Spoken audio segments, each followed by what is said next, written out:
পুরো ভিডিওটা দেখেন, কথাগুলো শুনেন, তারপর শেয়ার করেন। ইসলামিক দল বললেন, কিন্তু ইসলামিক দলের ঐক্য হলো না। সেই ক্ষেত্রে এককভাবে কোন ইসলামিক দলকে আপনি চাবেন?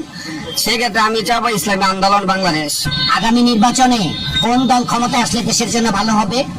আমি মনে করি ইসলামিক যে রাজনৈতিক দলগুলো আছে তারা যদি সব একত্রিত হয় তাহলে আমার মনে হয় সবচেয়ে ভালো হয়।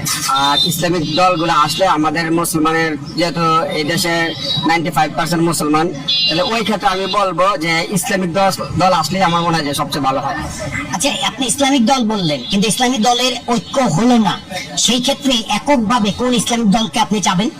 সেক্ষেত্রে আমি চাবো ইসলামী আন্দোলন বাংলাদেশ। কারণ আমরা দেখছি যে বিগত দিনগুলা সবাই কম বেশি যে কথা বরখলাপ করছে, সেক্ষেত্রে ইসলামী আন্দোলনের ক্ষেত্রে আমরা দেখছি যে কোনো কথা কাজে কোনো বরখলাপ হয় নাই। আর ইসলামী আন্দোলন যা করছে দেখছি যে আমরা সারা বাংলাদেশে সবচেয়ে বেশি অবদান ইসলামী আন্দোলনের। কারণ ইসলামী আন্দোলন দেখছি যে সবসময় গরিব দুঃখী মেহনতি মানুষের পাশে থাকে।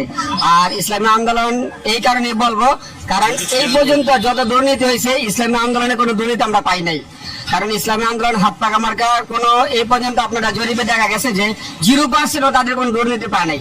তাই আমি বলবো ইসলামী আন্দোলন এই দেশের জন্য খুবই প্রয়োজন এবং খুব দরকার।